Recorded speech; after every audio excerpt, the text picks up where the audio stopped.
Good evening. Thank you, Rocky, for being first. Hi, Pebbles. Hi, Rocky. Hi, Demi. Hey, Briss. 18 months. What the fuck? It's been ages. Thank you. Hi, Linz.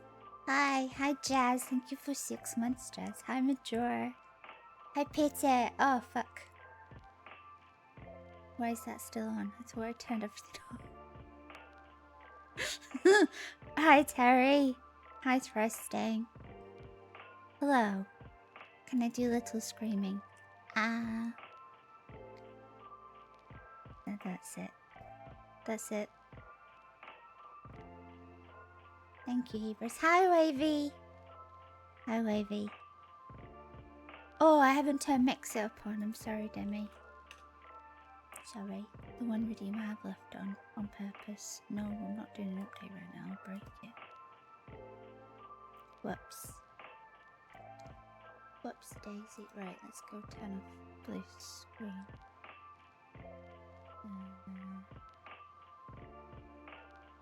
Chunk.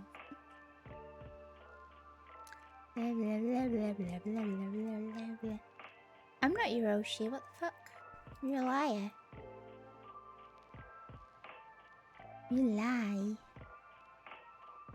Oh, Tangier wants to turn themselves on automatically. That's good to know. Fucking rude. And then,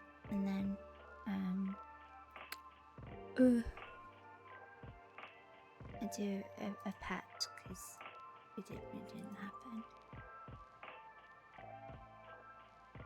Is that wet? Did you wet? No. Oops. Ah! I broke it. Guess what? What, Demi? I'm not Hiroshi. I saw you call Eddie Hiroshi. You lied to me. Hi, Siri. You got a partner. That's lovely news, Demi. Congratulations. I hope you're very happy. Hi, Siri. Shut up, Echo. Shut up. Shut up. Siri, shut up. My housemate's got a Siri in this room. I keep forgetting to unplug it. I don't know why it's I didn't know what it was called. I just shouted out. Sorry. Congratulations, Demi. Hi, Siri. How you doing? Siri, I didn't ask you. Oh, I want to say Sui. Siri, shut up. And Sui. I have to full name you now. You're allowed to have more than one? Okay. It's when I say and Sui's name. I have to full name you. It thinks I'm talking to it. Shit. That's so silly. Okay, Thrusting, thank you. Hi, how you doing? What's going on? What you been up to? N. There we go. Ah! Thrusting. I know that's you without even looking at the screen. Fucking menace. Hi. Ooh. Okay, thank you. I don't know how to turn those off, but you've done them now. Hello. So last time I was live was Halloween. It totally isn't you, it just said your name. It just said your name on the screen, you're lying. We started reading Frankenstein. I'm going to do a bit more today because I'd already turned half the things off. Hi Eddie, how you doing? So I thought, I can use the other one. You won't do it again? Hi Judge, how are you? So yeah, X these nuts, I swear to God. Halloween, I was last live on Halloween. We started reading Frankenstein. I'm gonna carry on some more today. What's happened since then? My mobile phone's broken. It's on, just the screen's completely black. Housemate kindly took me to more than one store tomorrow. Fucking hell. Housemate kindly took me to more than one store yesterday. Not tomorrow, yesterday.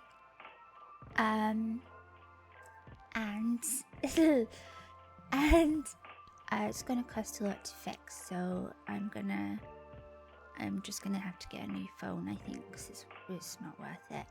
So I've put my SIM on another phone, and I'm gonna ask Samsung people to please try to get everything off the original phone, because I definitely haven't done a backup in a while, and I was very panicked about it.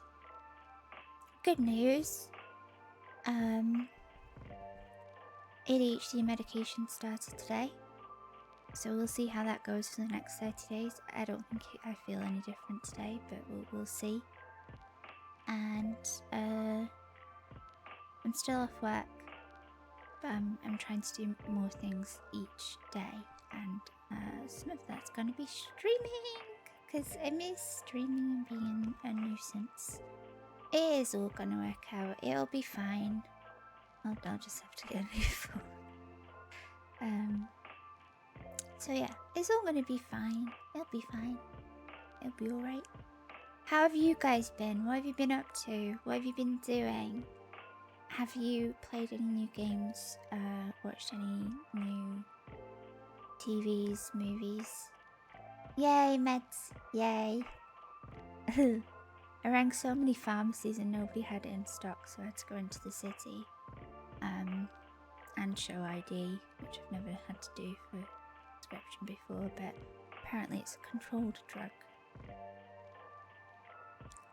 The ADHD legal meth as it is. Excited for Arcade Season 2, but don't have Netflix, hoping your friend will Discord stream it. Ooh! Yeah, it's possibly going to be a while finding the right dosage. So it might be a few months at least. Maybe a few months at least. I haven't watched Arcane. I don't know anything about League of Legends. Do I need to watch it? It's not my birthday. Hi Glue. Hi Glue, how you doing? Now you're 2 and I watched Tokyo Grandfathers get recently. Ooh.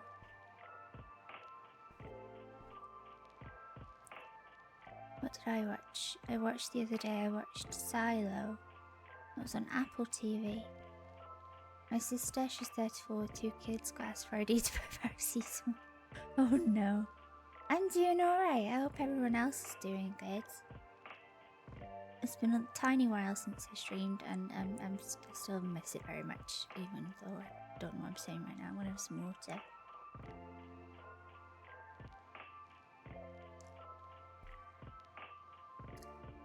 So I thought we can carry on reading some Frankenstein.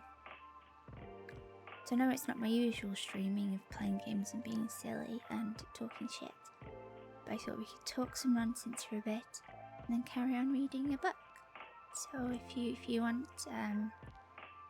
comfy background noise, that's coming up. It's just what we needed. Yay! Good. Good. Good, good, good. What else has been happening?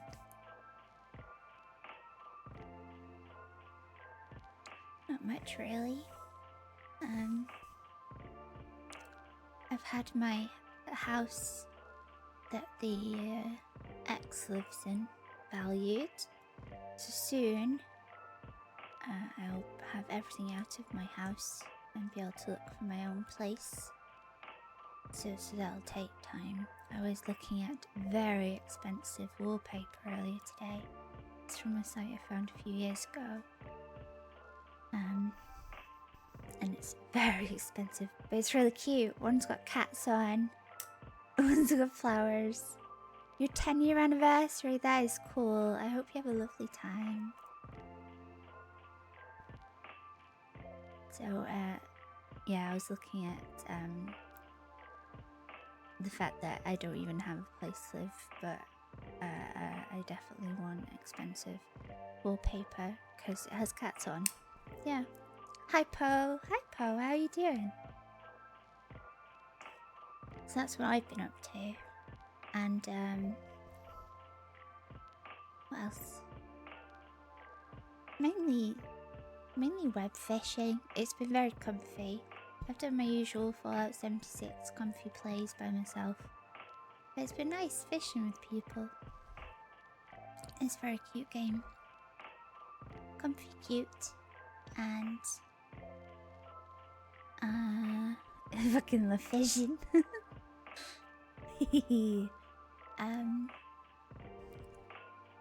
What else? Oh, I remember mentioning I was getting some commercial use art to say thank you for being so patient with me these last few months. And I did what I usually do, is tell artists, please take your time, I don't have a deadline, I don't want you stressed. But that also means that in the background I check every few days, like, is there an update? And I look and there isn't, so I leave them alone. And that's my own fault for not saying, do it as quickly as you can right now.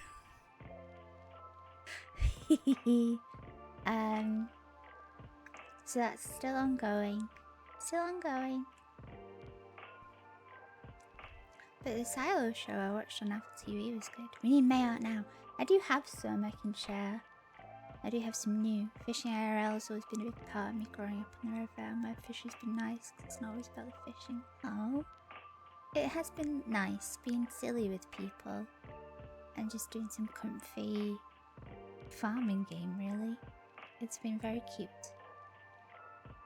And the new update with the auto click means I can play for longer because my hands don't, hurt loads. I'm trying to click.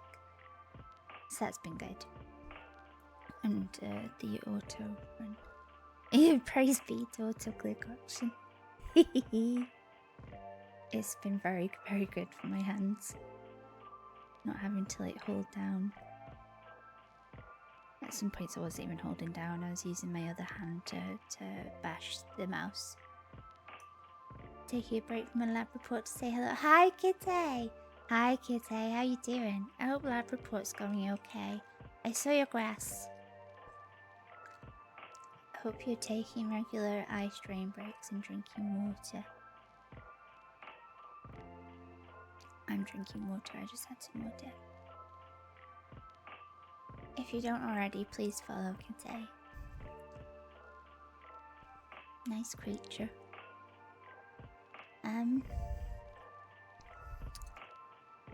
It's kind of a doozy, but I'm enjoying myself. Good stuff. Yes, make sure taking breaks, all of you, for your eyes and drinking liquids. So what else is new?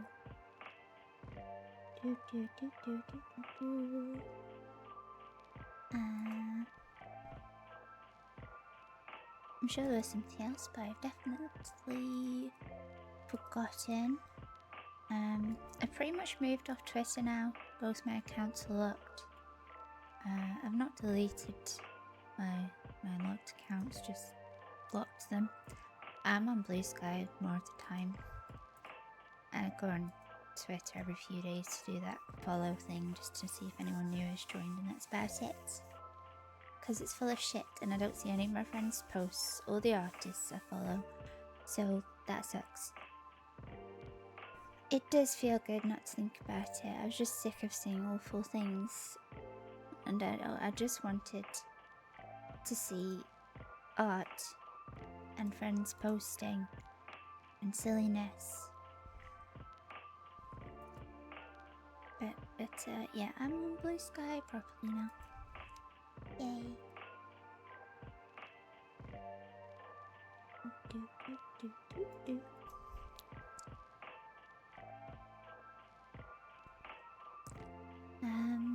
What else is new?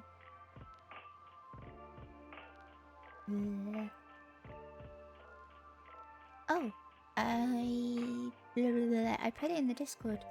I'm on a Twitch on the directory under Limitless Talent now, so that's for creators with disabilities. So every now and then it might show up on the front page. It doesn't say when it's gonna happen, but if you ever see it there, that's why. So that's interesting. I was looking at it. I've saved it as like a favorite tab so I can go see who's live to make new friends. And I've already found cute artists have immediately followed. So that's nice. So that's nice. Yeah, I'm glad they don't tell you, because then I don't know, and I'll never know. I'll never know.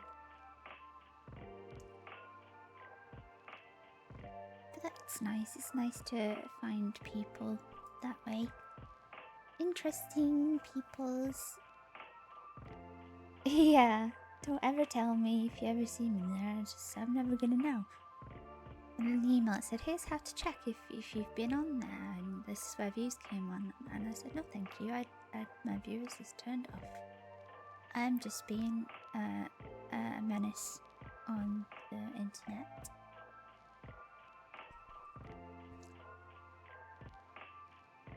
And you might remember when my wisdom tooth I had to take antibiotics at the start of September. It was in June I was referred for an operation, and I checked the other day for an update. The average waiting time is 6 months, so another month, and then I'll be able to call and say, please, please, please, please, can I have an update? Which isn't too bad, really, considering how busy the NHS is. So that's still ongoing. Yes, I'll keep you up to date with the ADHD meds, how they're going. I don't foresee them being an issue for streaming. It's not like they make me tired or anything. Thank you, Kitty. I hope so. It'd be really cool if they did it in the next month or two whilst I'm signed off work. Because then I can say, oh look, I'm already signed off. I've lost the ability to speak for a few days. So that would be cool.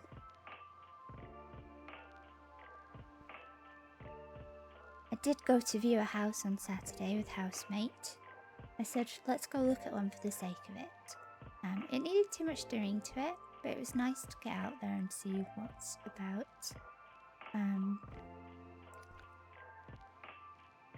Was gonna book another one in, but housemate had a tiny accident last night. He and his partner went to fly the model helicopter, and it fell on his arm, and he has stitches. So, he's probably feeling a bit sorry for himself. But it just means I'll make him something nice for dinner tomorrow. Something easy to eat. So he's doing okay. But I was looking after the doggy last night because they were both at the hospital. And I walked the doggy for the first time by myself. Yeah, he's resting. So the doggy mainly just slept on my bed, and then we went for a walk. And he thinks he's a baby, tiny baby, but he's not. He's a big greyhound. So I said he was very good for our first walk alone. He was very good. He didn't pull, he didn't run off. There was a very excited black fluffy dog that wanted to play, and I said, oh no, he's not. He doesn't want to play today. As in, I'm not letting him out of my sight the first time I have him, because what if he never comes back?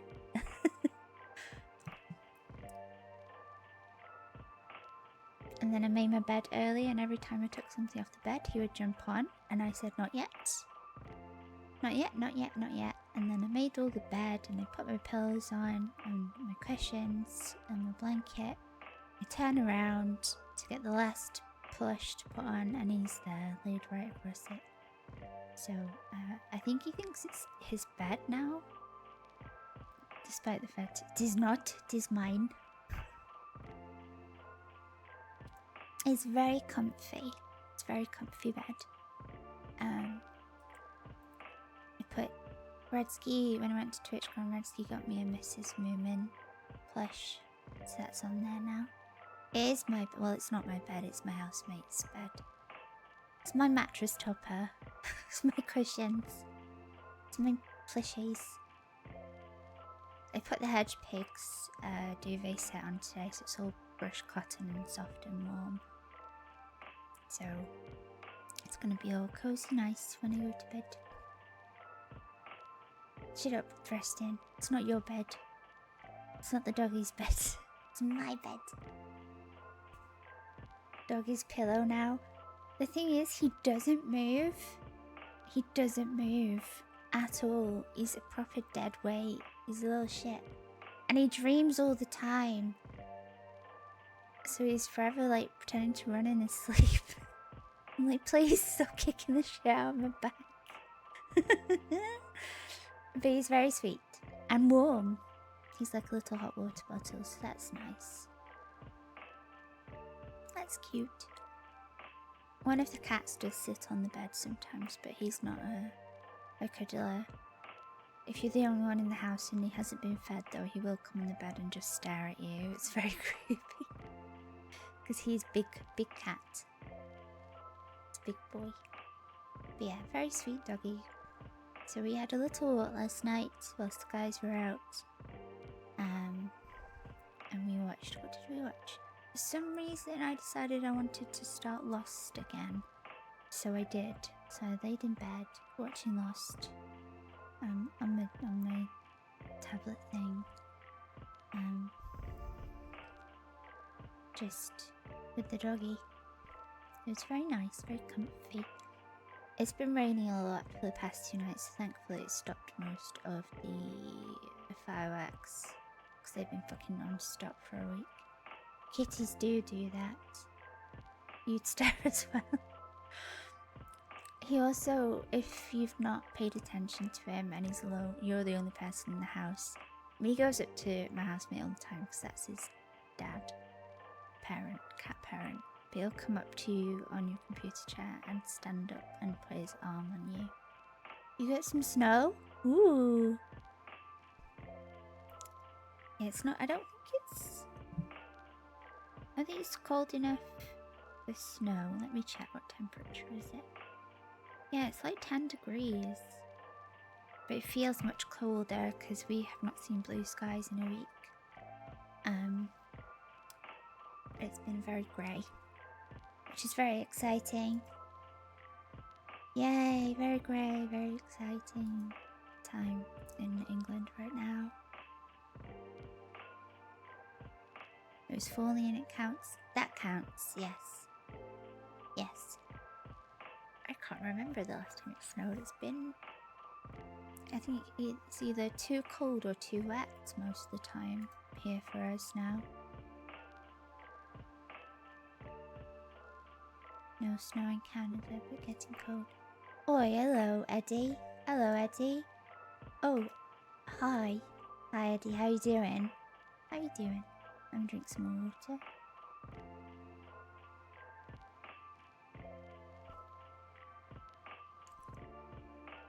You eat? Eat what? Eat what? Tell me. Tell us, please. What are you eating? Eddie? Eddie? You can't just say that and then not tell us. I'm nosy, I want to know. I don't know what that is. I have to Google it. What is this? A pizza? Is it a pizza? Pizza? Thank you, Kitty. I hope it goes well. Thank you for lurking. It is pizza. Nice. Nice. Lovely, lovely.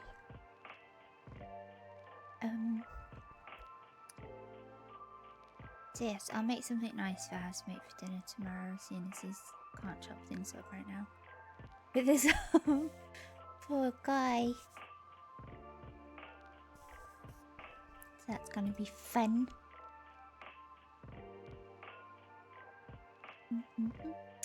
It's trash frozen pizza, but it's all I got. As long as you're eating something. As long as you're eating something, Eddie, that's important. And you can always add other stuff to it. If you've got other stuff. I don't know, you might have some meats or cheeses in the fridge, or herbs in the cupboard.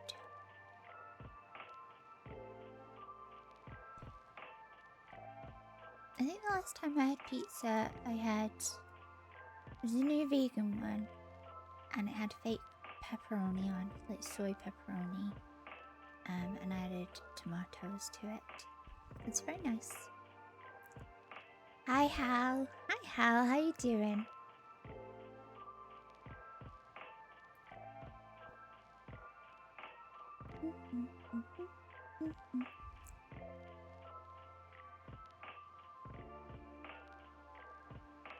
Ooh, I keep nearly pressing things.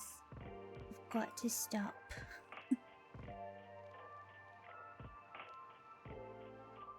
I keep fidgeting and pressing things I don't need to. You should probably... Hubris, yes.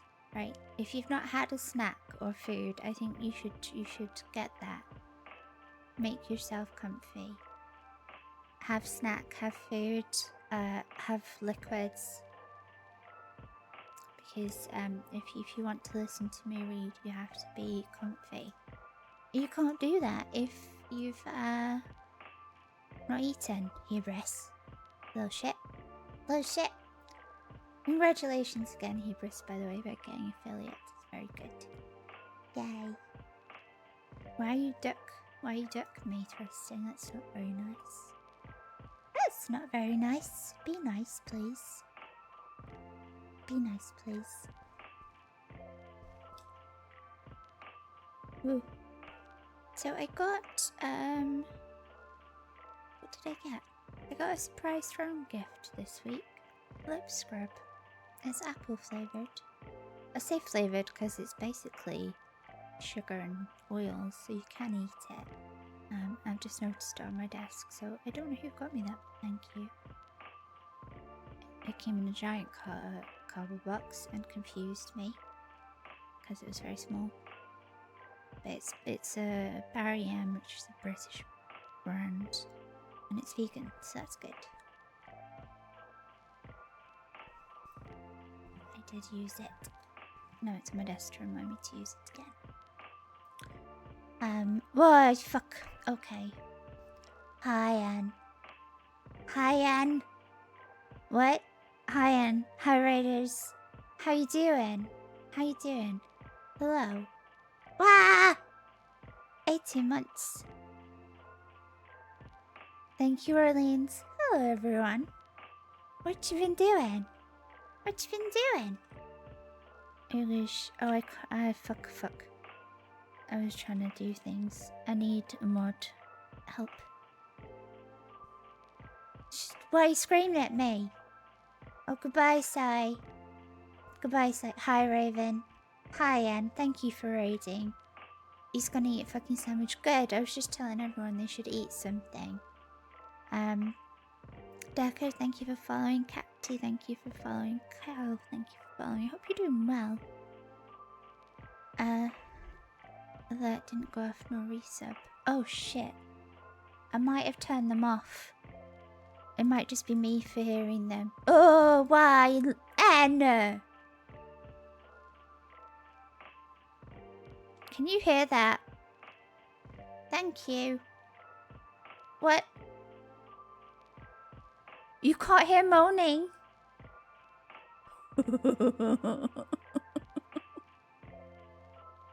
I'm so sorry. I'm so sorry, Anne. I'm sorry. Everything's turned off from last stream because I started to read a book. And we're reading... No! Thrusting! You just heard it's not working. I'm not moaning. Sorry. Thrusting. Thank you, Anne. I'm sorry. I'm not moaning. Hi, everyone. And please go eat your sandwich. Thank you for raiding. I love you. I hope you're well. That moaning was just for me. Hi, raiders. Hello. Can I remember my... Oh, fuck. Because my batteries have died. My batteries have died.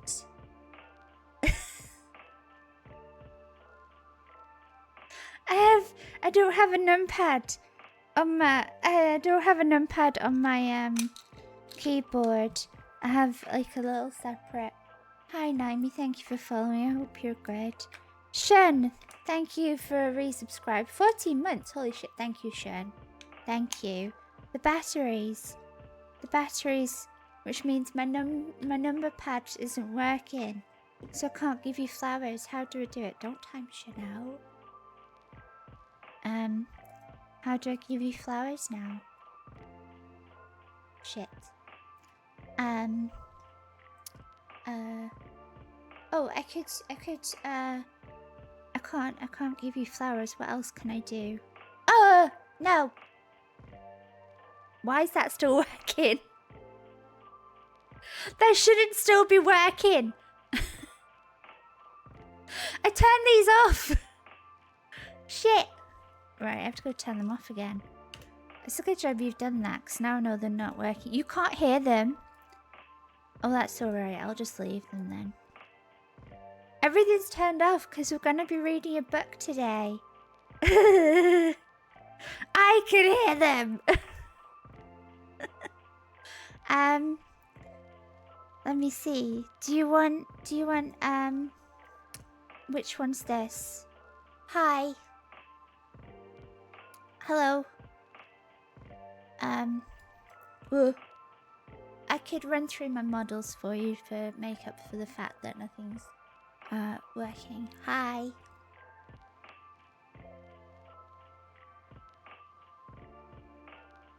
Blah, blah, blah. I can't hear them. Can we have Gremlin May? Sure.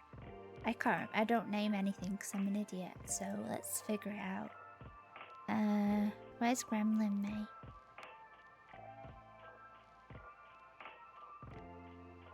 Blah, blah, blah, blah, blah. Hi.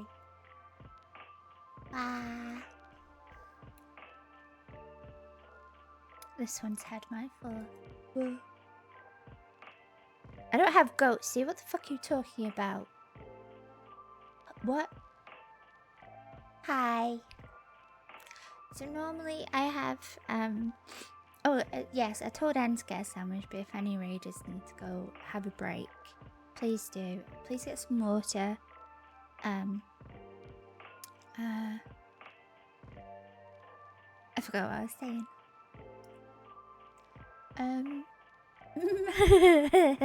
So yeah, normally I have a redeem where you can do model gacha and you just turn one of my models on. But all my redeems are pretty much off. Because we're going to be reading a book. We're going to get comfy and finish reading Frankenstein. We'll probably not finish because I don't read that fast. If any readers need to go get a brain. Nah! Thank you, Ray. In fact, we need to shout out Raven too, because in a couple of weeks they'll be back to streaming and we miss them. Yeah. You haven't seen this one? Oh, she what'll she do? Shades! Hi Raiders! Hi Raiders. Hi Shades. Hello. I have sword. Hi Roland. Love you. You do have sword. You're very important. Eddie! 15 months. Holy shit. Thank you, Eddie. Hi, Shades. What are you doing? Let me see. Web fishing. We love web fishing. We love web fishing. Name change. Yes. You got the void fish. Yay. I love void fish. It's a glitchy fish. Glitchy fish.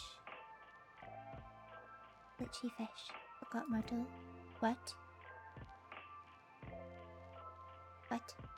Hi. I'm losing my mind. Thank you, Shades, for raiding. That's very kind. If you need to go get a sandwich, have a break, please do. Oh, you did Pat. Oh, I'll do it on the other one. I don't know how to set it up for the other one. I've not figured it out yet. Who changed name? That is my so the person who said happy birthday into my Discord the other day. My bestie. Yes. They're a mod in here under their new name. Yes. So we have to do this too. I have to wait 5 seconds. Fucking hell. Has anyone ever told you you're truly and genuinely a nice lady? They have. And I have self-doubt, so don't believe them. Is that what you're telling me, that I am that, Andy? Please remember follow shades. But yes, if any raiders... I'm the only one that can hear that. Oh, it didn't work.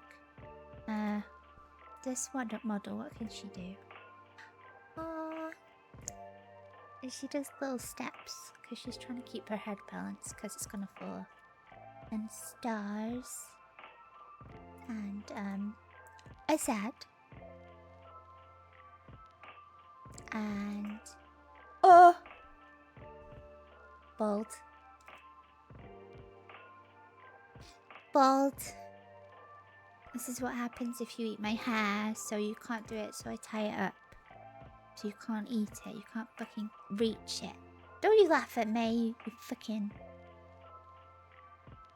Be nice. I'm not a salad snack, no. No. What else? What else have we got today?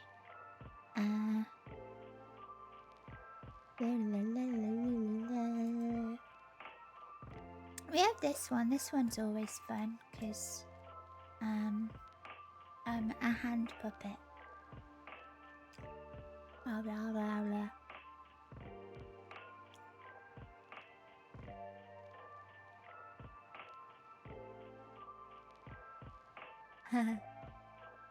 That one's always silly. Can we have Bulge again? Thank you, Roland. You are nice. Appropriate for reading. What else do we have today? What's this one? I should probably put names on these, because now I'm doing the same ones, because I'm dumb.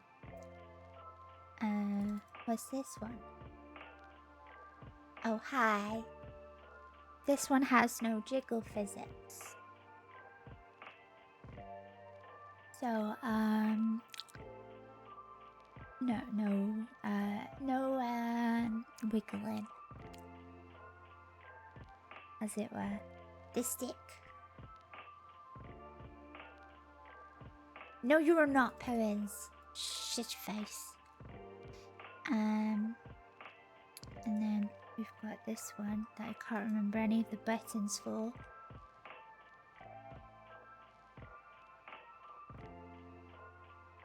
Ah, there we go. Aha!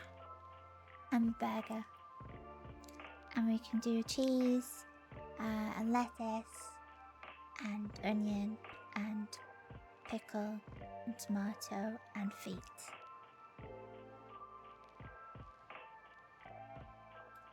What?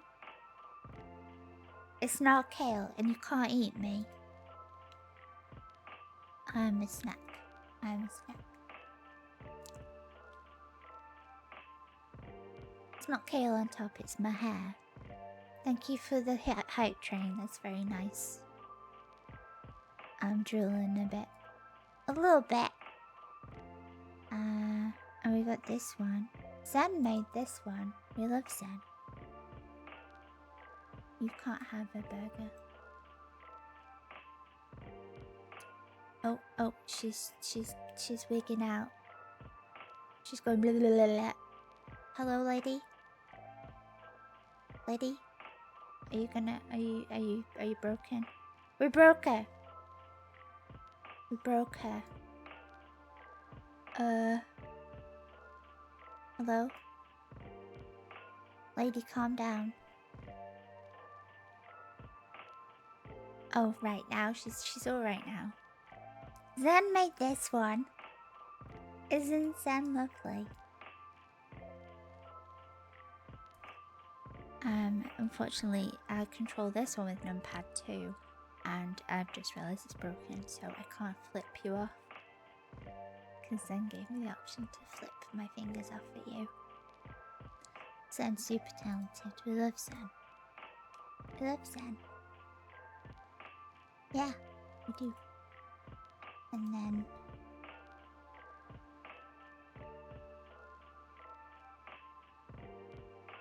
ta-da! So this isn't my normal background screen, so wait, can I do this? Ta-da. No. So, my sleeves look a bit funny because I've put a weird screen on for reading books. Wow, oh shit, hi. Hello. So on Halloween, everyone, in case you weren't here, I started reading Frankenstein by Mary Shelley. And I thought, seeing as I've left most of the redeem standoff, we can carry it on. Hi Marshall, how you doing? Where's the pat? I need to do a pat ready. Thank you. But yes, hi everyone. I hope you're having a nice time. Okay. Okay.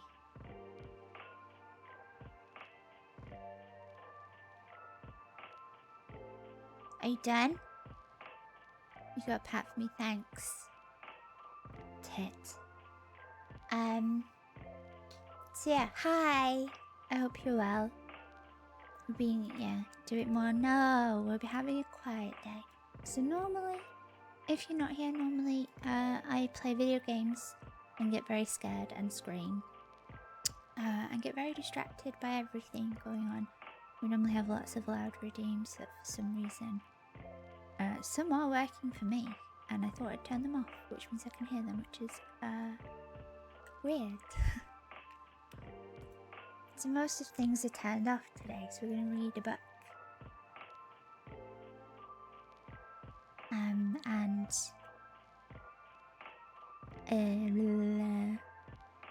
Yes, so briefly, for lovely people that are usually here, I'm still off work.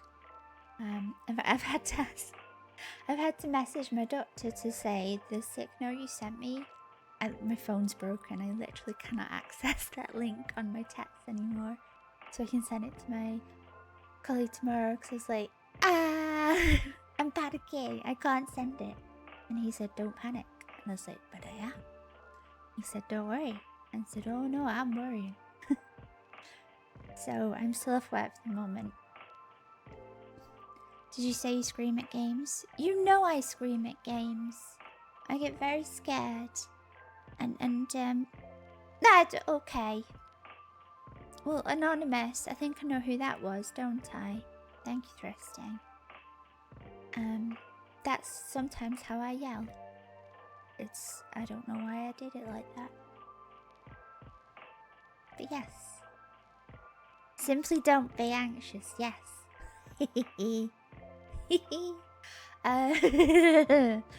So, reading today. And then next stream, I'll start the Quiet Place game that Bedsoon got. Because that's gonna terrify the shit out of me, because, aliens scary. So yeah, that's the plan for the minute. I'm just taking every day as it comes. Because, just trying to be as good as I can be to return to work ASAP. The no schedule is nice, it's like gacha. Yeah. I think I'll stick with no schedule for now, just because it makes me really sad when I say, yeah, I'll stream at this time. And then I realise, oh, my hands aren't working. Or, oh, I think I need to lie down or I'm gonna pass out. So yeah. Surprise streams! Hi Drum, how you doing? Hello. So I thought we'd carry on some reading of Frankenstein today, because that gives my hands a rest still. And I'll continue to learn words I've not heard in a long time and see how badly I pronounce them. B, you're so lovely, thank you. Your internet was down all morning? What the fuck? Why? Who did that? I'm gonna kick him in the face. Why they do that to you? Well, I assume it's back now, so that's okay, but still, rude. How dare they? I'll bite them.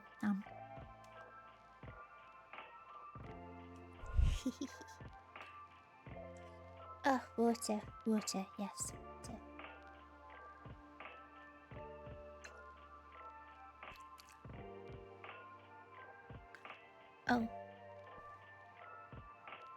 most of the things are still turned off for reading stream drums. Some things were working, but only I could hear them, which is confusing me. I don't know how I did that, so yeah. So if listening to books isn't your thing, I completely understand, but next time I'm live, I'll be playing a scary game. And you can scare me with... Thanks for the sticker. With, all the commands that will be back and available that make loud noises and scare me lots. Yes. Oh, and we also talked about, because we were watching one of the Alien movies, the new one. Thank you for resting. In Discord. And that fucking scared the shit out of me. We realised that the first time I played the Alien Isolation game, I was PNG streamer, so you didn't see my reactions. And now that I have a heart rate monitor and a moving model, we should do Alien Isolation again. So that's coming up in the future. I should probably put the heart rate monitor on for the Quiet Place game too, so that would be funny. Is a happy sticker new as a reward? Possibly? I'd have to look. Hi Isma, how you doing? So yes, that's a future plan. Heartmate? I can't freaking talk. Heart rate monitor and scary game. Yes. Yep.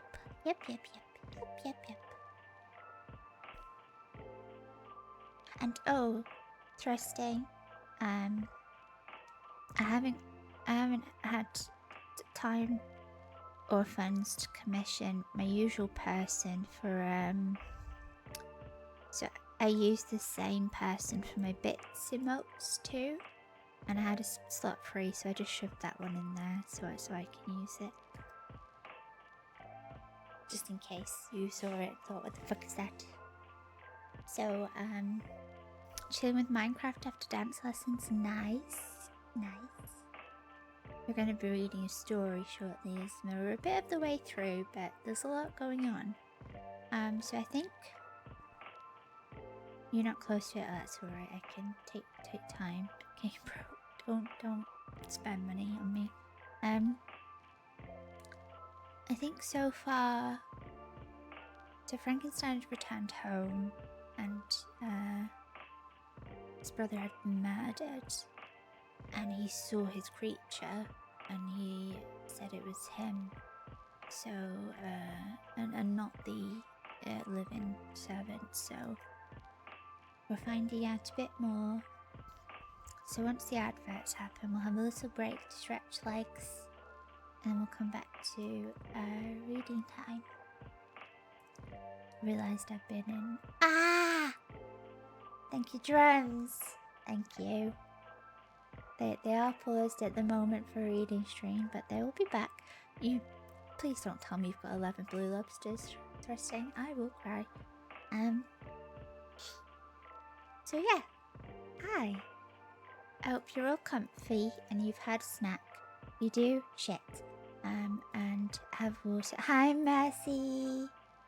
Hi, Mercy. How you doing?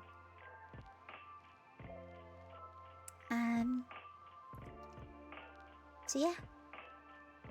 Day 2 of ADHD medication tomorrow. It's Monday, but I'm not at work. I do have a call for something in the morning that I've forgotten about. But I'll probably go live tomorrow too. But yeah, I will be doing just catch me when you can streams for the moment. Just so I don't panic about schedule and I'm not okay. And etc. And I forgot what I'm saying. Hi, Sean. Yes. New meds. I got my legal methylphenidate is called. But of course, because the first few letters are meth, I'm going to say it's legal meth. We'll see how it goes. It's a small dose. It'll take time. Hopefully it helps me remember things. Code meth on Gamer Seps. It's not my code. but it's a newly given code to a very nice squirrel. So if you fancied it, oh, they had a new cup out on Friday. It looked really cute. I don't have any cup money left. I used all my spare money getting Top's pre-order. Thank you, Shane. Thank you, Shane. I hope you're well. Thank you again for resub. Don't you mean cold cum? No!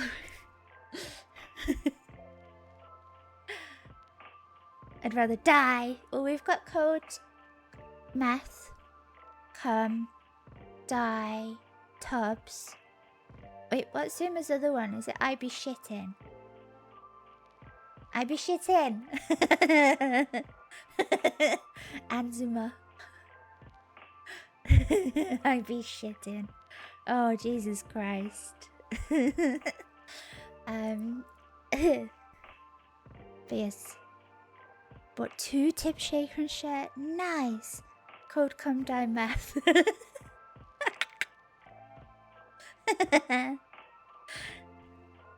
I only had monies for 1, but I'm happy. Fent works too. Fent does work. I don't watch that streamer, but it does work. We found that out. Yeah, code maths for Squirrel Lady. She's newly sponsored, so that'll be the next one I use. So far I've used Zuma, Tubbs, and Ends. More than once each. So meth will be the next code I use. Support my friends. I think it is Mari's, yeah. You got the shaker? Yes. I need to get some caffeine free now. Because the 8 hours the ADHD meds work for, apparently I'm not allowed caffeine. So I need some caffeine free options. That'll be my next one.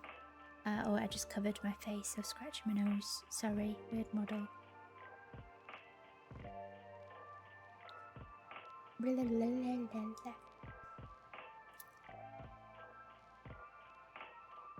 Ooh. What next? You'd Zuma die a mess so far code to offer teams or shipping from GameStop is kind of fucked in terms of price. Yeah, it's good for it's good when they do the free shipping deals. Definitely. Okay, adverts are starting in a few minutes. That's good. Yeah, I think I'm quite lucky there, Pebbins. They've actually started stocking some stuff in Europe, so I've been able to have reduced shipping last year. You've got no caffeine, so you can drink more. $100 to Canada. Oh shit. Bloody hell. Yeah, I need some caffeine-free ones now that I can drink during the day. Because I drink non-stop water. My housemates call them my booby cups. Because I don't know which one this is. Anne kindly gave me this one at TwitchCon. It's got 2 ladies on a beach. I don't know that one, but I got the jug. I got the jug when that came out, and that's full of water. I fills up 2 giant 20-ounce shit mix. Yes. €10 in Germany? That's good. That's good. Yeah, it's definitely got better for Euro pricing. I used to have to wait till someone did free shipping for it to be worth it, but now it's alright. It's alright. But I'm looking forward to Tip Shaker. It's gonna have pride of place in my new home when I get one. That's my next big life task. Finding new home. Yes. Okay. So adverts are about to happen. After the adverts, we're going to go into reading Frankenstein. So please stretch your legs. Rest your eyes. Look away from your screen. Something far away.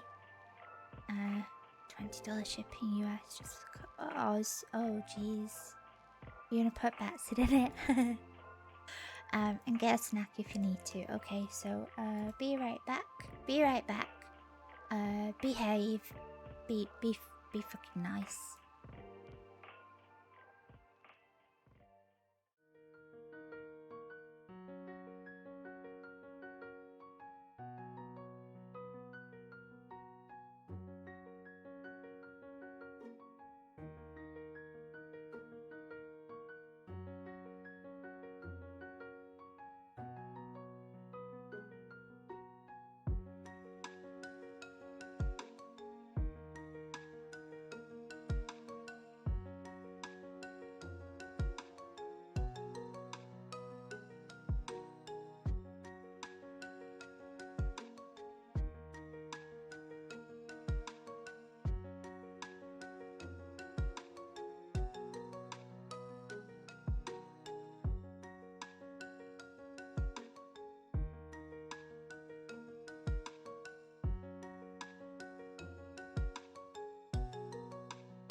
Hello.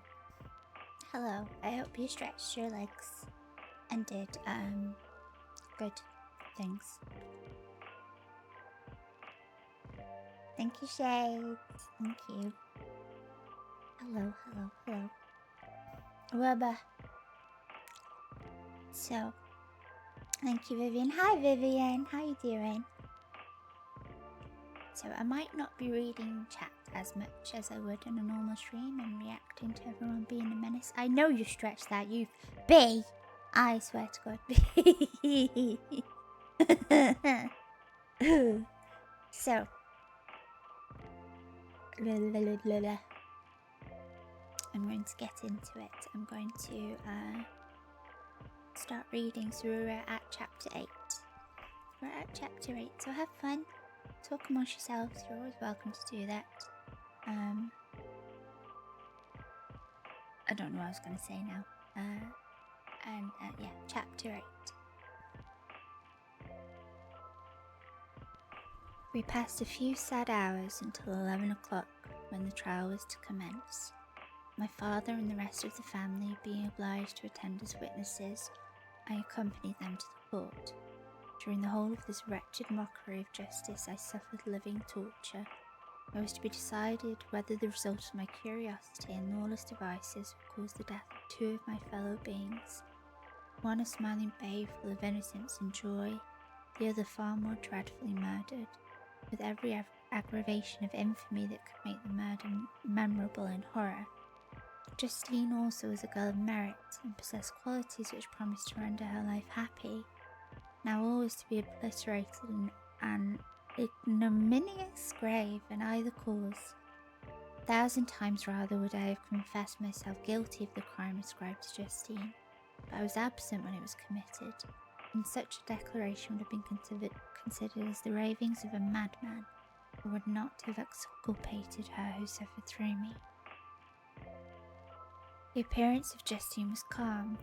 She was dressed in mourning, and her countenance, always engaging, was rendered by the solemnity of her feelings exquisitely beautiful. Yet she appeared confident in innocence, and did not tremble, although gazed on and execrated by thousands. All the kindness which her beauty might otherwise have excited was obliterated in the minds of the spectators by the imagination of the enormity of which she was supposed to have committed.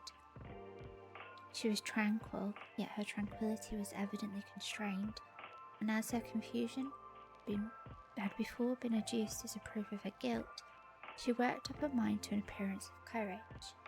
When she entered the court, she threw her eyes around it and quickly discovered where we were seated.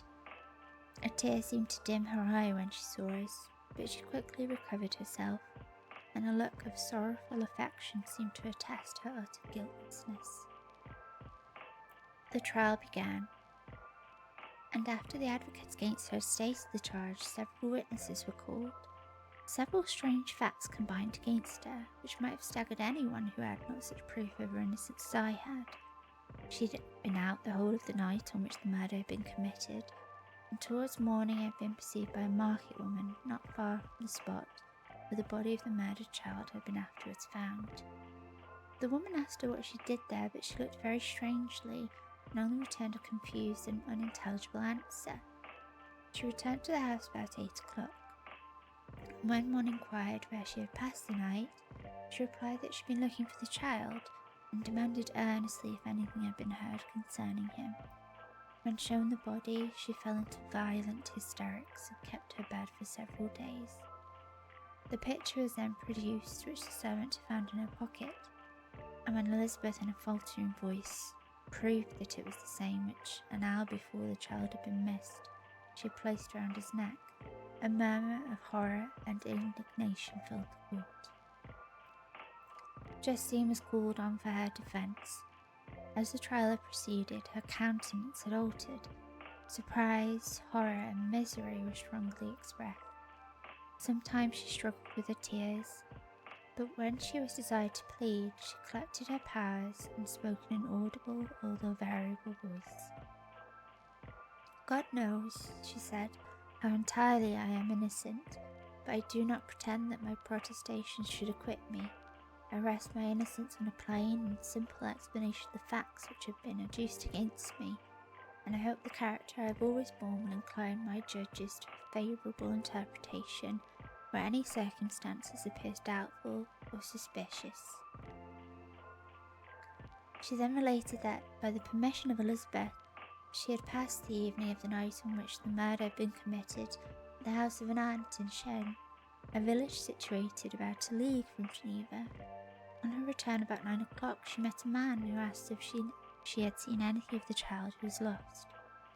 She was alarmed by this account and passed several hours in looking for him when the gates of Geneva were shut, and she was forced to remain several hours of the night in a barn belonging to a cottage, being unwilling to call up the inhabitants to whom she was well known. Most of the night she spent here watching. Towards morning, she believed that she slept for a few minutes. Some steps disturbed her and she awoke. It was dawn. She quitted her asylum that she might again endeavour to find my brother. If she had gone near the spot where his body lay, it was without her knowledge. That she had been bewildered when questioned by the market woman was not surprising, since she had passed a sleepless night, and the fate of poor William was yet uncertain. Concerning the picture she could give no account. I know, continued the unhappy victim, how heavily and fatally this one circumstance weighs against me, but I have no power of explaining it. When I have expressed my utter ignorance, I am only left to conjecture concerning the probabilities by which it might have been placed in my pocket. But here also I am checked. I believe that I have no enemy on earth, and none surely would have been so wicked as to destroy me wantonly. Did the murderer place it there? I know of no opportunity afforded him for doing so. Or if I had, why should he have stolen the jewel to part with it again so soon? I commit my cause to the justice of my judges, yet I see no room for hope. I beg permission to have a few witnesses examined concerning my character, and if their testimony shall not overweigh my supposed guilt, I must be condemned, although I would pledge my salvation on my innocence. Several witnesses were called who had known her for many years, and they spoke well of her, but fear and hatred of the crime of which they supposed her guilty rendered them timorous and unwilling to come forward. Elizabeth saw even this last resource, her excellent dispositions and irreproachable conduct, about to fail the accused, when, although violently agitated, she desired permission to address the court.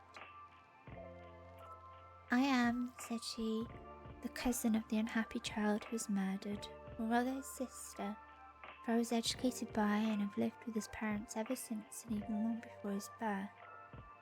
It may therefore be judged indecent in me to come forward on this occasion, but when I see a fellow creature about to perish through the cowardice of her pretended friends, I wish to be allowed to speak, that I may say what I know of her character. I am well acquainted with the accused. I have lived in the same house with her, at one time for 5 and at another for nearly 2 years.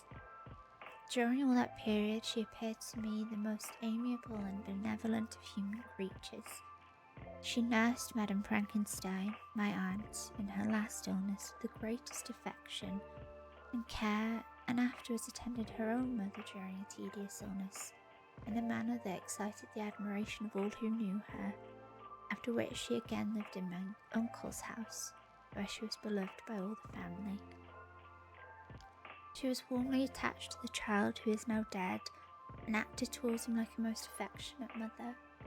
For my own part, I do not hesitate to say that, notwithstanding all the evidence produced against her, I believe and rely on her perfect innocence. She had no temptation for such an action. As to the bauble on which the chief proof rests, if she had earnestly desired it, I should have willingly given it to her, so much do I esteem and value her. A murmur of approbation followed Elizabeth's simple and powerful appeal, but it was excited by her generous interference, not in favour of poor Justine, on whom the public indignation was turned with renewed violence, charging her with the blackest ingratitude. She herself wept as Elizabeth spoke, but she did not answer. My own agitation and anguish was extreme during the whole trial. I believed in her innocence, I knew it. Could the demon who had, I did not for a minute doubt, murdered my brother, also in his hellish sport had betrayed the innocent to death and ignominy? I could not sustain the horror of my situation, and when I perceived that the popular voice and the countenance of the judges had already condemned my unhappy victim, I rushed out of the court in agony. The tortures of the accused did not equal mine. She was sustained by innocence, but the fangs of remorse tore my bosom and would not forgo their hold. I passed a night of unmingled wretchedness. In the morning I went to the court. My lips and throat were parched. I dare not ask the fatal question, but I was known when the officer guessed the cause of my visit. The ballots had been thrown. They were all black, and Justine was condemned. I cannot pretend to describe what I then felt. I had before experienced sensations of horror, and I have endeavoured to bestow upon them adequate expressions, but words cannot convey an idea of the heart-sickening despair that I then endured. The person to whom I addressed myself added that Justine had already confessed her guilt. That evidence, he observed, was hardly required in so glaring a case. I am glad of it, and indeed none of our judges like to condemn a criminal upon circumstantial evidence, be it ever so decisive. This was strange and unexpected intelligence. What could it mean? Had my eyes deceived me? Was I really as mad as the whole world would believe me to be if I disclosed the object of my suspicions? I hastened to return home, and Elizabeth eagerly demanded the result. "My cousin," replied I, "it is decided as you may have expected. All judges had rather that 10 innocent should suffer than that 1 guilty should escape, but she has confessed." This was a dire blow to poor Elizabeth, who had relied with firmness upon Justine's innocence. "Alas," said she, "how shall I ever again believe in human goodness? Justine, whom I loved and esteemed as my sister, how could she put on those smiles of innocence only to betray? Her mild eyes seemed incapable of any severity or guile, and yet she's committed a murder." Soon after, we heard that the poor victim had expressed a desire to see my cousin. My father wished her not to go, but said that he left it to her own judgment and feelings to decide. "Yes," said Elizabeth, "I will go, although she's guilty, and you, Victor, shall accompany me. I cannot go alone." The idea of this visit was torture to me, yet I could not refuse. We entered the gloomy prison chamber, and beheld Justine sitting on some straw at the farther end. Her hands were manacled, and her head rested on her knees. She rose on seeing us enter, and when we were left alone with her, she drew herself at the feet of Elizabeth, weeping bitterly. My cousin wept also. "Oh, Justine," said she, "why did you rob me of my last consolation? I relied on your innocence, and although I was then very wretched, I was not so miserable as I am now. And do you also believe that I am so very, very wicked? Do you also join with my enemies to crush me, to condemn me as a murderer?" Her voice was suffocated with sobs. "Rise, my poor girl," said Elizabeth. "Why do you kneel if you are innocent? I'm not one of your enemies. I believed you guiltless, notwithstanding every evidence, until I heard that you had yourself declared your guilt. That report, you say, is false, and be assured, dear Justine, that nothing can shake my confidence in you for a moment but your own confession." I did confess, but I confessed a lie.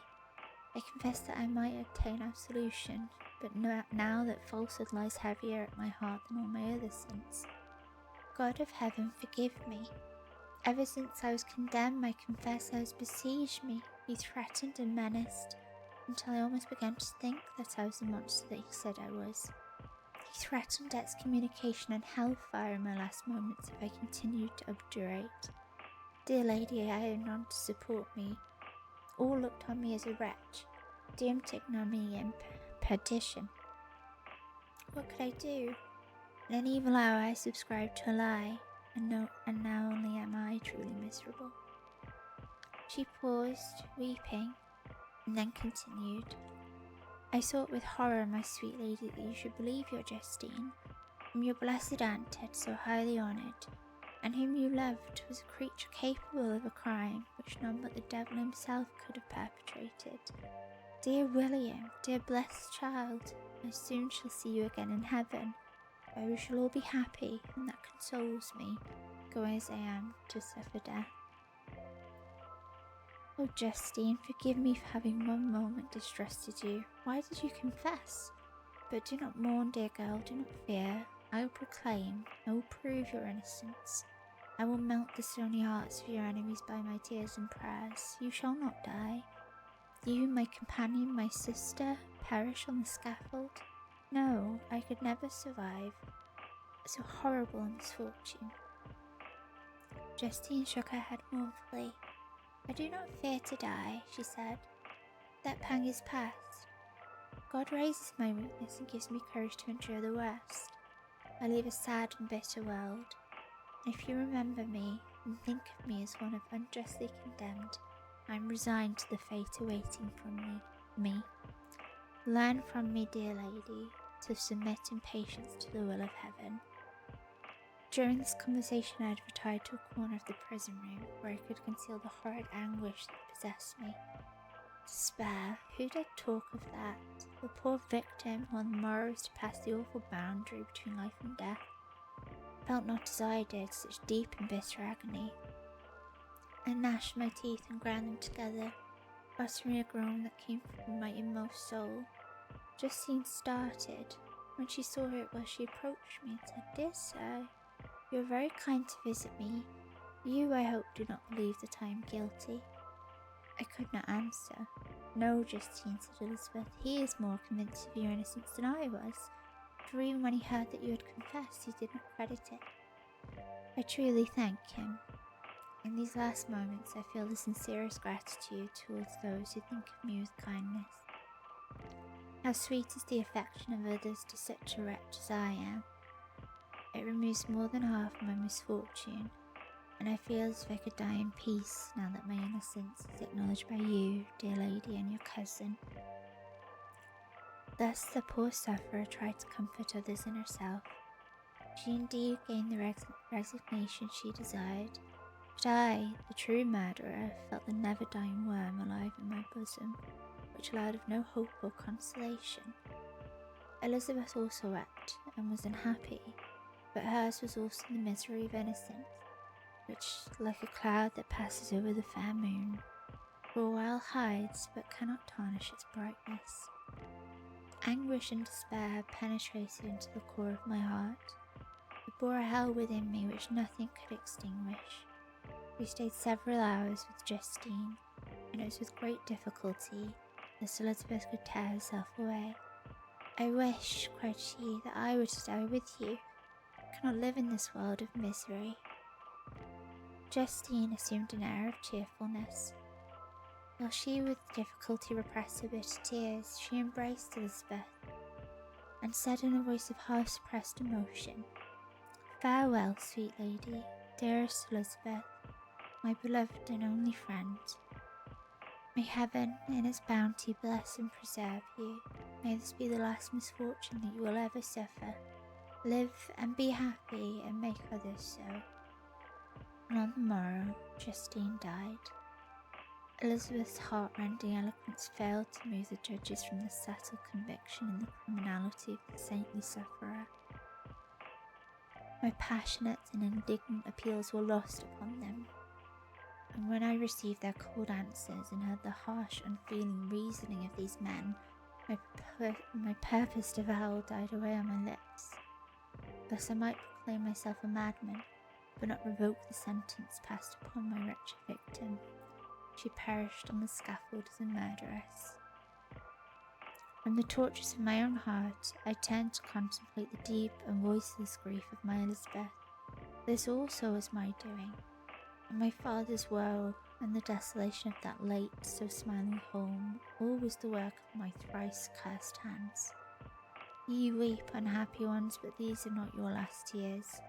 Again shall you raise the funeral wail, and the sound of your lamentations shall again and again be heard.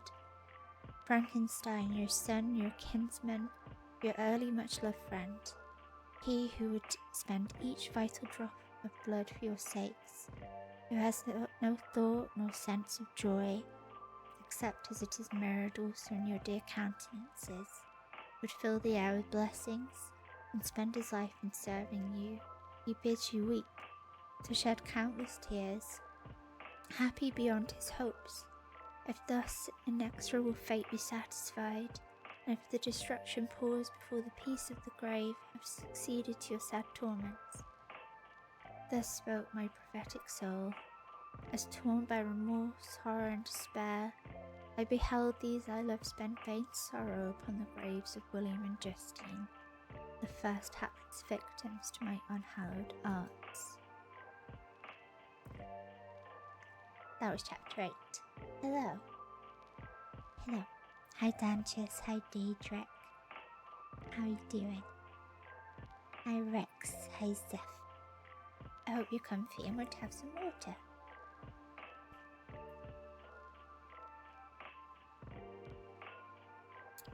Num num.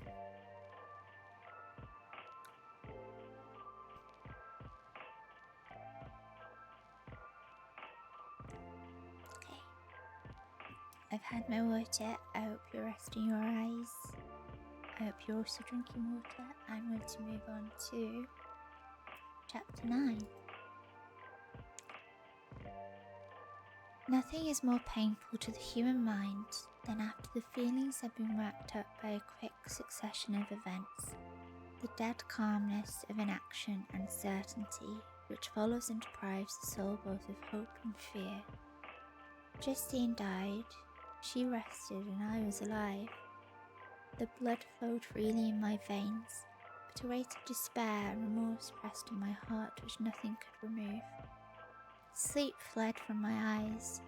I wandered like an evil spirit, for I had committed deeds of mischief beyond description horrible, and more, much more, I persuaded myself, was yet behind. Yet my heart overflowed with kindness and the love of virtue. I had begun life with benevolent intentions and thirsted for the moment when I should put them in practice and make myself useful to my fellow beings. Now all was blasted. Instead of that serenity of conscience which allowed me to look back upon the past with self-satisfaction, and from thence to gather promise of new hopes, I was seized by remorse and the sense of guilt, which hurried me away to a hell of intense tortures such as no language can describe.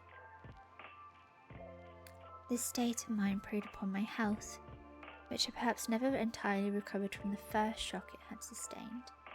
I shunned the face of man. All sound of joy or complacency was torture to me.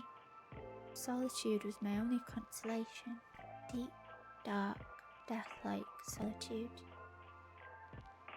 My father observed, with the pain, the alteration perceptible in my disposition and habits, and endeavoured by arguments to deduce from the feelings of his serene, conscious and guiltless life to inspire me with fortitude, and awaken in me the courage to dispel the dark cloud which brooded over me. "Do you think, Victor," said he, "that I do not suffer also? No one could love a child more than I loved your brother." Tears came into his eyes as he spoke.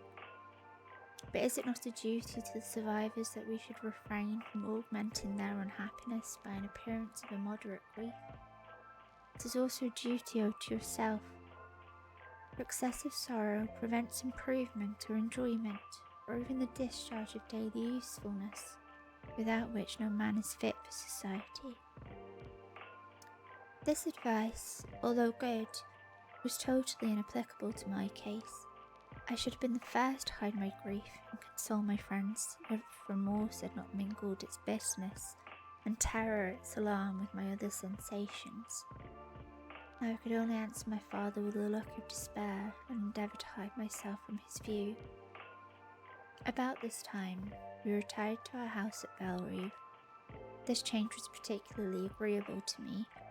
The shutting of the gates regularly at 10 o'clock, and the impossibility of remaining on the lake after that hour had rendered our residence within the walls of Geneva very irksome to me.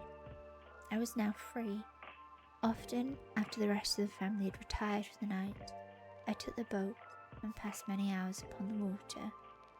Sometimes, with my sail set, I was carried by the wind, and sometimes, after rowing into the middle of the lake, I left the boat to pursue in its own course, and gave way to my own miserable reflections.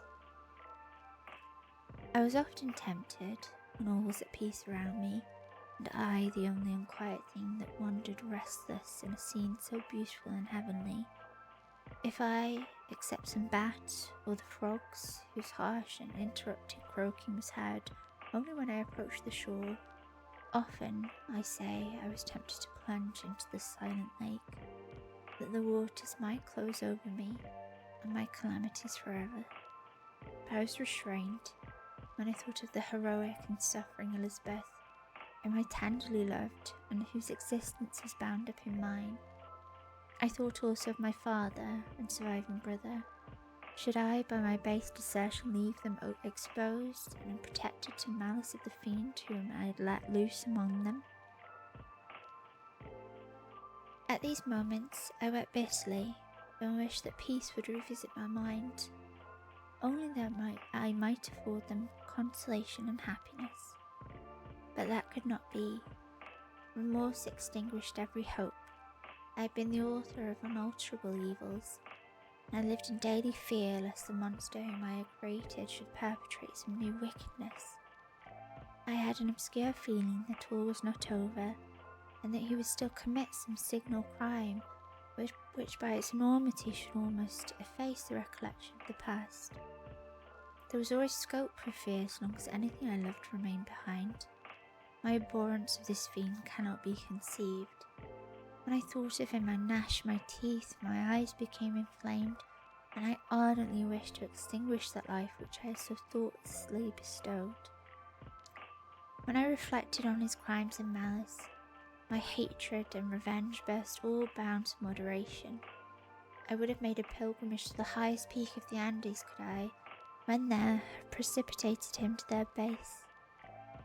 I wished to see him again, that I might wreak the utmost extent of abhorrence on his head and avenge the deaths of William and Justine. Our house was the house of mourning. My father's health was deeply shaken by the horror of the recent events. Elizabeth was sad and desponding. She no longer took delight in her ordinary occupations. All pleasure seemed to her sacrilege toward the dead. Eternal woe and tears she then thought was the just tribute she should pay to innocence so blasted and destroyed.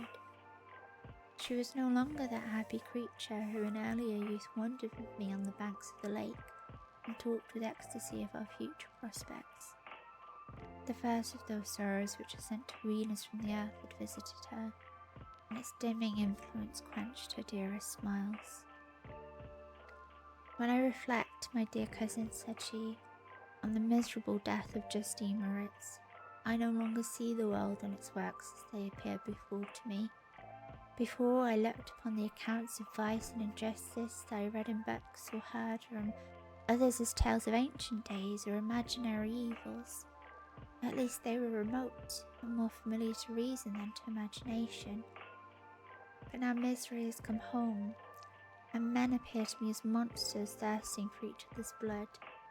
Yet I am certainly unjust.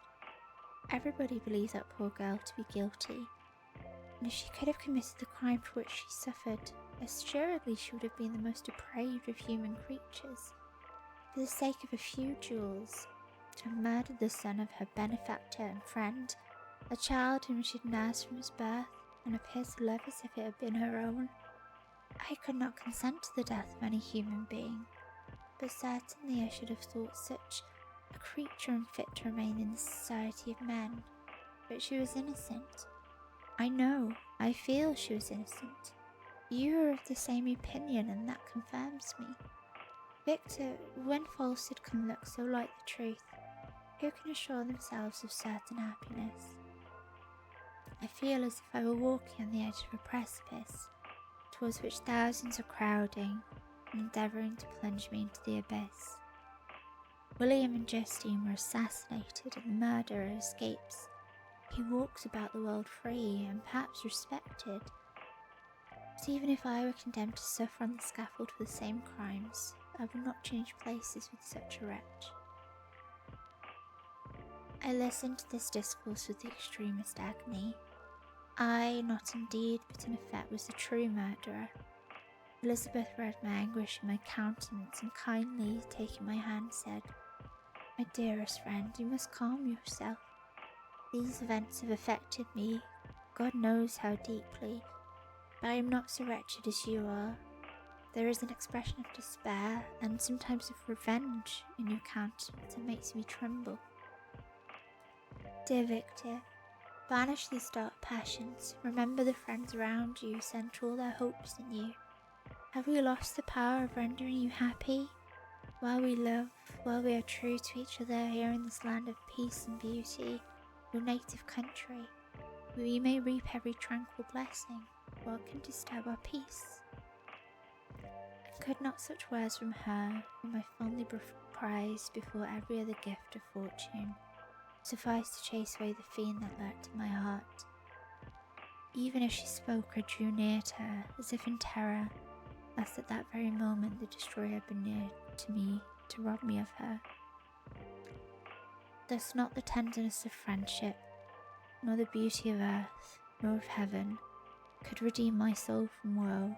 The very accents of love were ineffectual. I was encompassed by a cloud which no beneficial influence could penetrate.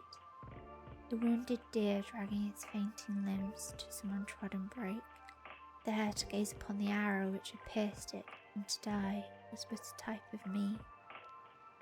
Sometimes I could cope with the sullen despair that overwhelmed me, but sometimes the whirlwind passions of my soul drove me to seek, by bodily exercise and by change of place, some relief from my intolerable sensations. It was during an access of this kind that I suddenly left my home, and bending my steps towards the near alpine valleys, sought in the magnificence the eternity of such scenes, to forget myself and my ephemeral, because human, sorrows. My wanderings were directed towards the valley of Chamonix. I had visited it frequently during my boyhood. 6 years had passed since then. I was a wreck, but naught had changed in those savage and enduring scenes. I performed the first part of my journey on horseback. I afterwards hired a mule, as the more sure-footed and least liable to receive injury on these rugged roads. The weather was fine. It was about the middle of the month of August, nearly 2 months after the death of Justine, that miserable epoch from which I dated all my woe. The weight upon my spirit was sensibly lightened as I plunged yet deeper in the ravine above. The immense mountains and precipices that overhung me on every side, the sound of the river raging among the rocks, and the dashing of the waterfalls around spoke of a power mighty as omnipotence, and I ceased to fear or to bend before any being less almighty than that which had created and ruled the elements, here displayed in their most terrific guise. Still, as I ascended higher, the valley assumed a more magnificent and astonishing character. Ruined castles hanging on the precipices of piney mountains, the impetuous of, and cottages every here and there peeping forth from among the trees, formed a scene of singular beauty, but it was augmented and rendered sublime by the mighty Alps, whose white and shining pyramids and domes towered above all, as belonging to another earth, the habitations of another race of beings. I passed the bridge of Pellissier, where the ravine which the river forms opened before me, and I began to ascend the mountain that overhangs it. Soon after I entered the valley of Chamonix. This valley is more wonderful and sublime, but not so beautiful and picturesque as that of Servox, through which I had just passed. The high and snowy mountains were its immediate boundaries, but I saw no more ruined castles and fertile fields. Immense glaciers approached the road, I heard the rumbling thunder of the falling avalanche and marked the smoke of its passage. Mont Blanc, the supreme and magnificent Mont Blanc, raised itself from the surrounding aiguille, and its tremendous dome overlooked the valley. A tingling and long-lost sense of pleasure often came across me during this journey. Some turn in the road, some new object suddenly perceived and recognised, reminded me of days gone by, and were associated with the light-hearted gaiety of boyhood. The very winds whispered in soothing accents, and maternal nature bade me weep no more. Then again, the kindly influence ceased to act. I found myself fettered again to grief and indulging in all the mastery of reflection. Then I spurred on my animal, striving so to forget the world, my fears, and more than all, myself. In a more desperate fashion, I alighted and threw myself on the grass, weighed down by horror and despair. At length, I arrived at the village of Chamonix. Exhaustion succeeded to the extreme fatigue both of body and of mind which I had endured. For a short space of time, I remained at the window watching the pallid lightnings that played above Mont Blanc, and listened to the rushing of the Arve, which pursued its noisy way beneath. The same lulling sounds acted as a lullaby to my too keen sensations. When I placed my head upon my pillow, sleep crept over me. I felt as it came and blessed the giver of oblivion. And that was chapter 9. Ah, Dantes, I hope you're okay if you're still there. Thank you, V. Hi, Bomba. Hi, Bomba. Hi, Vic. Hi, Vic. I love you. Vic, you arrived just in time for me to try and pronounce French words, and I struggled. Hope everyone's well. I'm gonna have some water.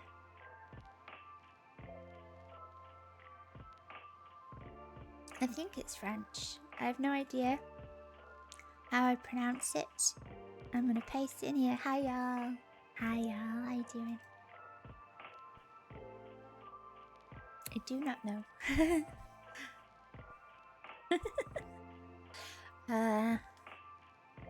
I've never heard it said to have a reference. It does look like a funny word, that's why I was saying Chamonix. Maybe it's, is it Swiss? We're in the Alps. Maybe it's Swiss. I do not know. I do not know. Chamonix.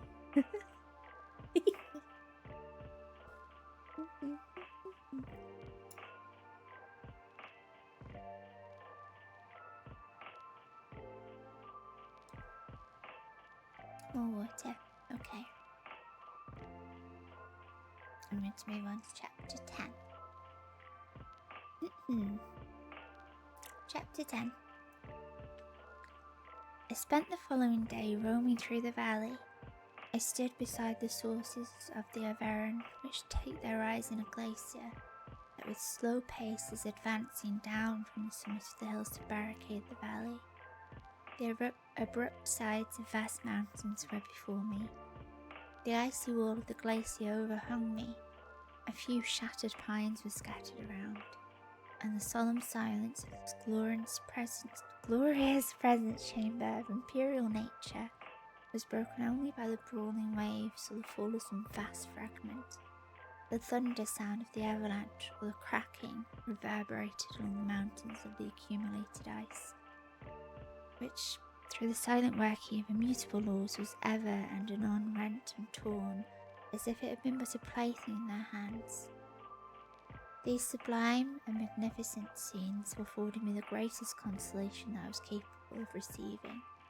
They elevated me from all littleness of feeling, and although they did not remove my grief, they subdued it and tranquilized it.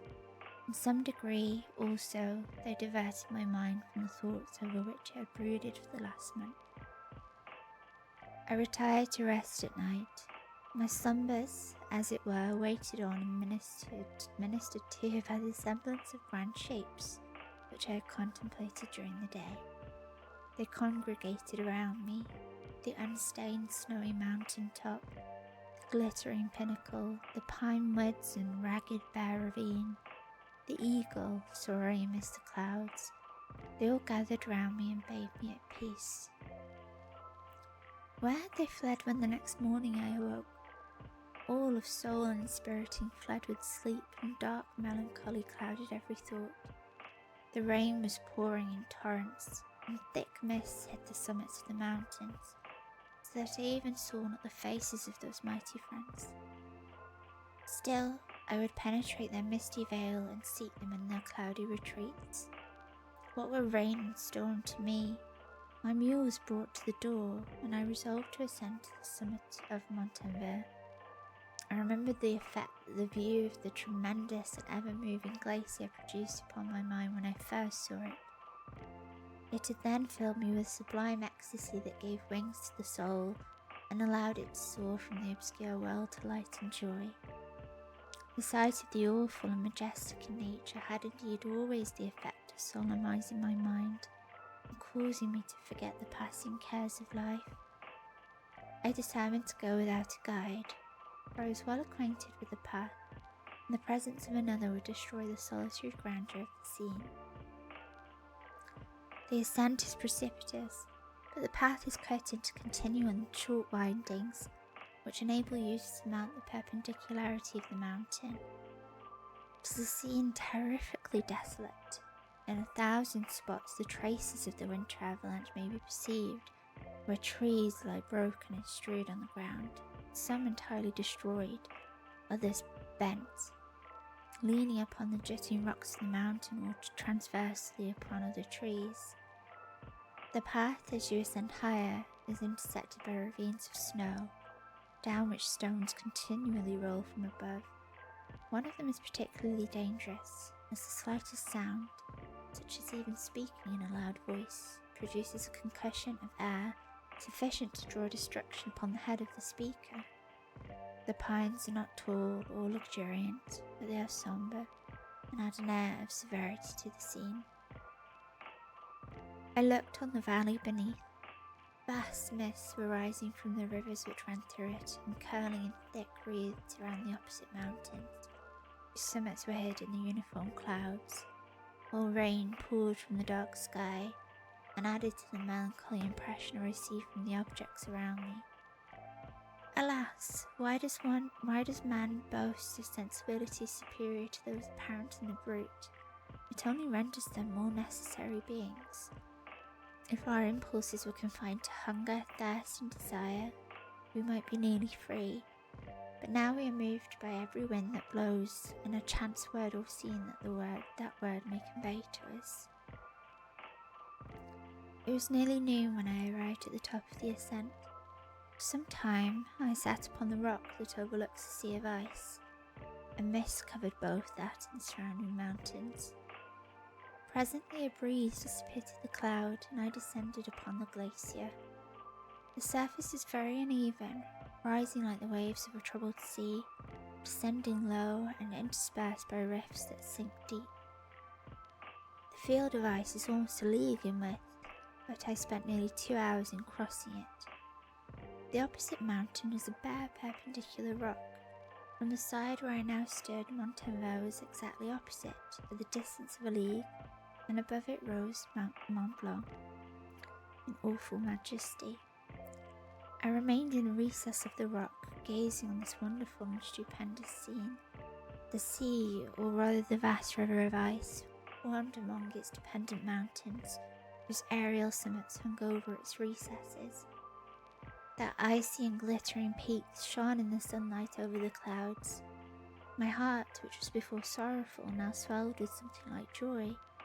I exclaimed, "Wandering spirits, if indeed ye wander and do not rest in your narrow beds, allow me this faint happiness, or take me as your companion away from the joys of life." As I said this, I suddenly beheld the figure of a man, at some distance, advancing towards me with superhuman speed. He bounded over the crevices in the ice, among which I had walked with caution. His stature, also as he approached, seemed to exceed that of man. I was troubled.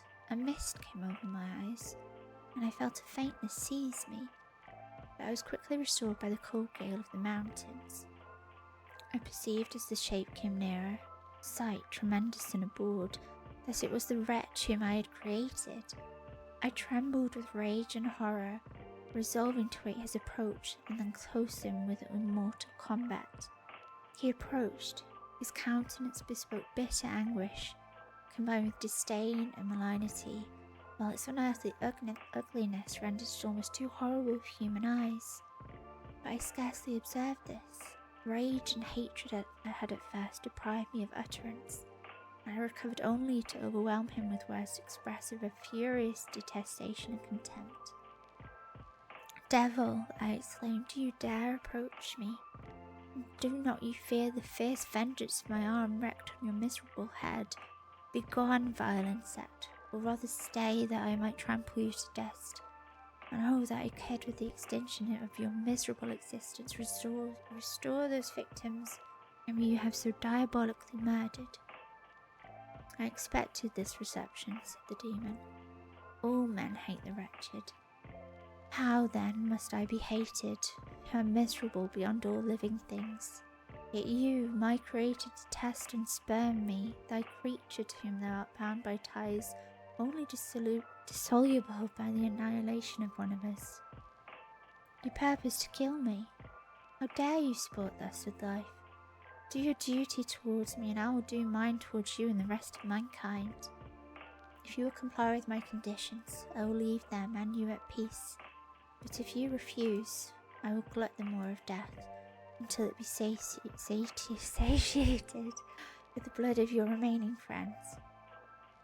Abhorred monster, fiend that thou art, the tortures of hell are too mild a vengeance for thy crimes. Wretched devil, you reproach me with your creation. Come on, then, that I may extinguish the spark which I so negligently bestowed." My rage was without bounds. I sprang on him, impelled by all the feelings which can harm one being against the existence of another. He easily eluded me and said, "Be calm. I entreat you to hear me before you give vent to your hatred on my devoted head. Have I not suffered enough that you seek to increase my misery? Life, although it may only be an accumulation of anguish, is dear to me, and I will defend it. Remember, thou hast made me more powerful than thyself. My height is superior to thine, my joints more supple, but I will not be tempted to set myself in opposition to thee. I am thy creature, and I will be even mild and docile to my natural lord and king, if thou wilt also perform thy part, the which thou owest me. O Frankenstein, be not equitable to every other, and trample upon me alone, to whom thy justice, and even thy clemency and affection is most due. Remember that I am thy creature. I ought to be thy Adam, but I am rather the fallen angel, whom thou drivest from joy for no misdeed. Everywhere I see bliss, from which I alone am irrevocably excluded. I was benevolent and good. Misery made me a fiend. Make me happy, and I shall again be virtuous. Begone, I will not hear you. There can be no community between you and me. We are enemies. Begone, or let us try our strength in a fight in which one must fall. How can I move thee? Will no entreaties cause thee to turn a favourable eye upon thy creature, who implores thy goodness and compassion? Believe me, Frankenstein, I was benevolent. My soul glowed with love and humanity, but am I not alone, miserably alone? You, my creator, bore me. What hope can I gather from your fellow creatures who owe me nothing? They spurn and hate me. The desert mountains and dreary glaciers are my refuge. I have wandered here many days. Caves of ice, which I only do not fear, are a dwelling to me, and the only one which man does not grudge. These bleak skies I hail, for they are kinder to me than your fellow beings. If the multitude of mankind knew of my existence, they would do as you do, and arm themselves for my destruction. Shall I not then hate them who abhor me? I will keep no terms with my enemies. I am miserable, and they shall share my wretchedness. Yet it is in your power to recompense me. and deliver them from an evil which it only remains for you to make so great, that not only you and your family, but thousands of others shall be swallowed up in the whirlwinds of its rage. Let your compassion be moved, and do not disdain me. Listen to my tale. When you have heard that, abandon or commiserate me, as you shall judge that I deserve.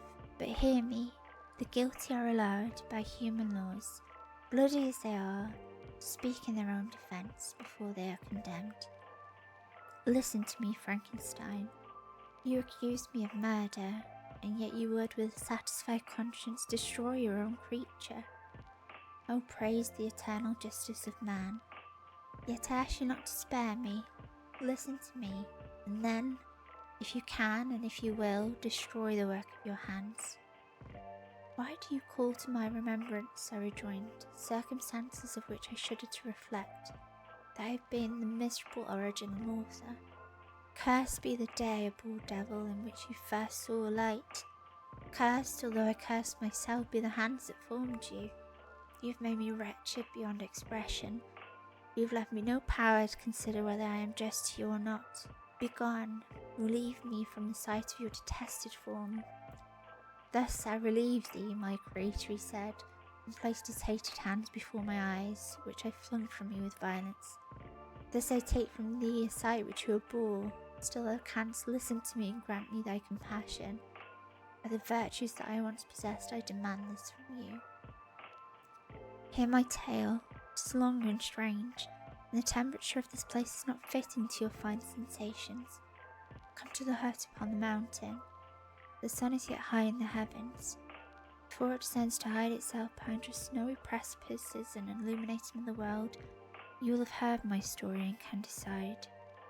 On you it rests, whether I quit forever the neighbourhood of man and lead a harmless life, or become the scourge of your fellow creatures and the author of your own speedy ruin. As he said this, he led the way across the ice. I followed. My heart was full and I did not answer him. As I proceeded, I weighed the various arguments that he had used and determined at least to listen to his tale. I was partly urged by curiosity, and compassion confirmed my resolution. I had hitherto supposed him to be the murderer of my brother, and I eagerly sought a confirmation or denial of this opinion. For the first time also, I felt what the duties of a creator towards his creature were, and that I ought to render him happy before I complained of his wickedness. These motives urged me to comply with his demand. We crossed the ice, therefore, and ascended the opposite rock. The air was cold, and the rain again began to descend. We entered the hut, the fiend with an air of exultation, I with a heavy heart and depressed spirits. Yet I consented to listen, and seating myself by the fire which my odious companion had lighted, he thus began his tale. Now it's chapter 10. You have a pretty copy, Vampire? Do you? Ooh. Yeah. I'm struggling over some words. I'm just going to snooze that advert and have some water.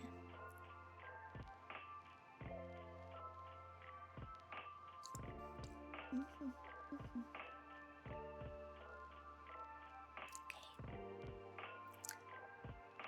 I hope you're all very comfy. I was struggling over a few words, and I am at fear of losing my voice. So we shall have a short, comfy stream today. I hope you've enjoyed it. I have missed you all. And that's not parasocial because most of you are my friends, so there. Ah! Hi, Squid. Bloody noise. Hi, Squid. Thank you for 60 months in a row. What the fuck? Thank you. Ah! Squid! Thank you, Squid. Thank you, Squid. Oh, water bottle is hedge pig. That's so kind. Squid, thank you very much.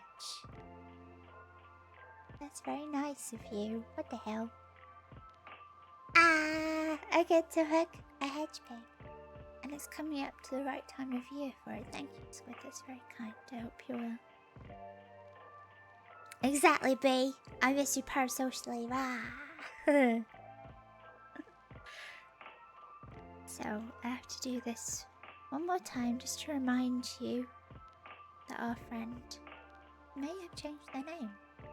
And maybe streaming soon. In fact, let me go check, because I keep thinking it's the 24th.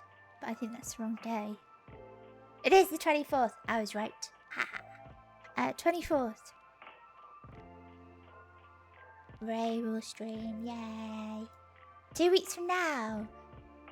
Barky, thank you for following. I hope you're well. 2 weeks from now. Yes, 2 weeks from now.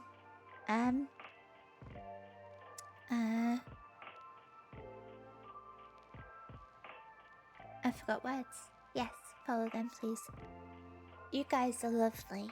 Very wonderful. You keeping the homies warm and safe. Thank you, Squid. That's very kind. That's really nice. It will go well with my hedge pig bed. I made my bed. I miss May already. No, don't miss me. Don't miss me. I'm gonna go rest my voice, which just means I have to sit and be quiet for 2 hours. We're not lovely, we're menace. I appreciate that. I'm a menace too, and I like being menaces. So I'm gonna go raid my friends. I'm pretty sure you guys know this person, because they're a nice friend. I know normally we vote, but they had a bit of a break too. I heard them giggling in voice call late last night, and it made me very happy. I hope they're doing okay. So we're gonna go raid them, and we're gonna go shout at them. I don't know, something. So yes, we're gonna go raid Mr. Tang. It was good stream to finish painting. Yay! Thank you, parents. Thank you, everyone. I hope you're all very, very comfy. Here's the raid message if you're subbed. Here's the raid message if you're not subbed. Thank you. I will be playing a game next time I stream, so keep an eye out on the Discord for when I go live. I will ping, and on Blue Sky, because I've stopped using Twitter. It's still there, it's locked. Thank you, Hebris. Thank you, everyone, for being here. We will go say hi to Tang. I think he's currently looking at some art.